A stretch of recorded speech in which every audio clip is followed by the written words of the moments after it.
Evet abi, aynı mantıkta şuraya command'ların içine up text input nokta tsx diyelim ve text input yapalım. Neydi abi? Export interface miydi? Şimdi abi beraber yazalım. Bunları kullanacağız ama beraber yazalım. Evveliyatla dediği gibi value'si var. String olacak bu. Label'ı var. Pardon. Ondan sonrasında evet, placeholder falan var ama yaza yaza gidelim bakalım, neler aklımızı düşünelim. Şimdi mesela bu her zaman da yapay zekaya da güvenmeyelim. Al on change text doğru. Placeholder evet. Secure text entry bu şey işte. Ee, True verirse hani şifreymiş hikayesi gibi kapatacak. Bir error'umuz var. Evet, keyboard type'ımız var. Auto capitalize var. İlk harfleri büyük yapma hikayesi. Autocorrect değil de autocomplete kullanalım.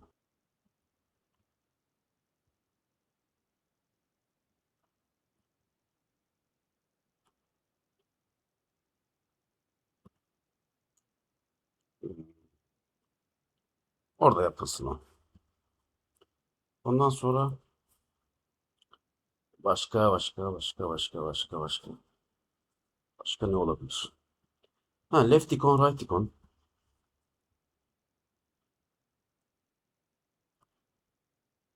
String mi versek?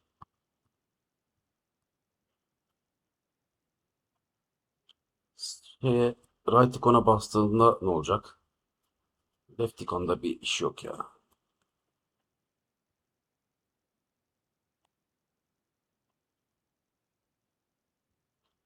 Ee, Disabled olup olmadığını soralım. Style object değil, view style olsun. Max temp olsun, doğru. Multiline mı? Evet, multiline kaç şey? Text align'ı koyalım mı? Gerek var mı? Kaymayalım şimdilik, dursun ya. Query diyelim. Bir de modesi olsun bunun. Outline mi? Flat mı? Kullanırken anlarız. Şimdi abi bunu yazdık. Text'in bütün prop'larını yazdık. Gelin oluşturalım. Const. Ha, bu arada bakın, bak. Şunu yaptım ya. App container'a geri dönün. Unuttum şunu söylemeyi. Container'da export default app container demeyi unutmuş Fatih abiniz. Şimdi neler istiyoruz biz bu arkadaştan text input için? Bütün her şeyi verdi, gördün mü bak. Şimdi bakalım doğru mu yazmış. Value label on change text placeholder. Secure text entry false error keyboard type default. Auto capitalize'ı mesela biz burada şey verebiliriz. Sentences. Cümlelerin ilk harflerini büyüt diyebiliriz. False demiş, disabled. Tamam. Bu standart olarak şeyler. Şu arkadaşlar bir silelim. Şimdi abi önce şeyleri ayarlayalım. İki küçük, üç, iki üç tane küçük metodumuz var. Onları yazalım. Şimdi önce burada şöyle bir şey yapalım.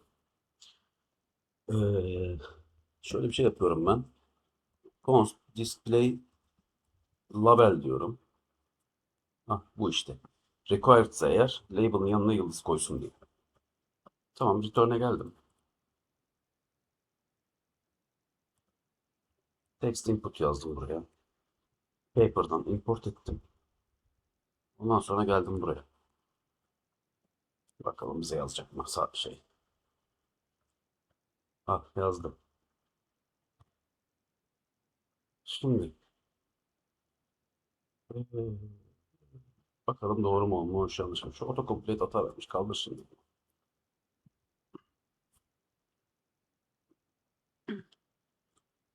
Value label on change text placeholder. Peki hepsini kullanmış mı? Evet, bir tek şeyimiz yok. Bak abi burada error'un yanında bir tane iki tane ünlem var.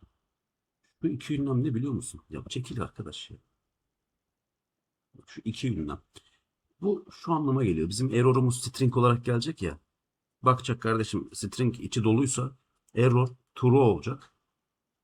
Yok hayır boşsa ya da null'sa ya da undefined'sa false olacak. Hata vermesin diye. Yani içerisindeki değere göre boolean'ı çeviriyor bunu yani.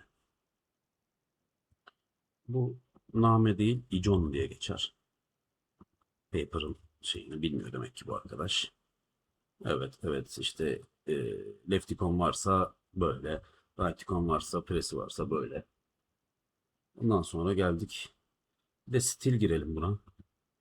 Haricen girelim biz de. Margin button 10 olmasın. 16 olsun. Onu ayarlarız sonra. Hate diyelim. Evet multiline ise auto yoksa 48 50 de diyebilirsin. Ben genelde 55 56 yapıyorum. Content style diye bir şey var burada. Ona da ben diyorum ki font size 16. Ee, outline style dedim.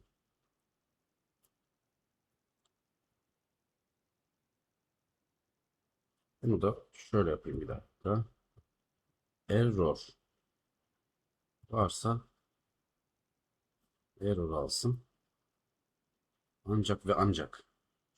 Şunu da bir sileyim bu. Yapay zeka her şeyi hesaplayamıyor. IntelliSense ya da her neyse adı. Şimdi burada border color veriyoruz ya. Bunu böyle vermeyelim. Temadan alalım. Burada bir yerde. Tema use tema dedik. Paper'dan çektik. Border color'unda fm nokta colors nokta error. Bu kadar. Text input'u da yaptık. Böyle böyle. Birkaç tane daha yapalım. Ondan sonra hemen ekrana geçelim.